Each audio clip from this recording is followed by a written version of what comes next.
ইতিহাস গড়ে প্রথম সোমালি রেফারি হিসেবে বিশ্বকাপে ম্যাচ পরিচালনার দায়িত্ব পেয়েছিলেন ওমর আরতান, কিন্তু তাকে যুক্তরাষ্ট্রে ঢুকতে দেওয়া হয়নি।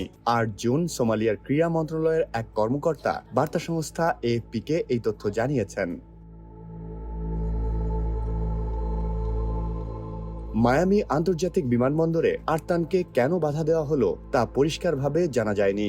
তবে মার্কিন প্রেসিডেন্ট ডোনাল্ড ট্রাম্পের আমলে যেসব দেশের নাগরিকদের ওপর ভ্রমণ নিষেধাজ্ঞা দেওয়া হয়েছে, সোমালিয়া তার মধ্যে একটি।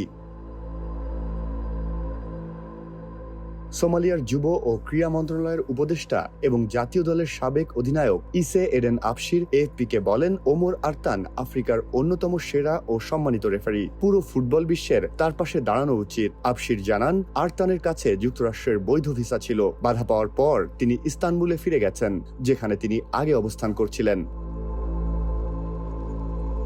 চলতি জুন জুলাই মাসে কানাডা, মেক্সিকো ও যুক্তরাষ্ট্রে বিশ্বকাপ অনুষ্ঠিত হচ্ছে। এই টুর্নামেন্টের জন্য ফিফা যে 52 জন রেফারির তালিকা প্রকাশ করেছে, আরতান তাদের মধ্যে একজন।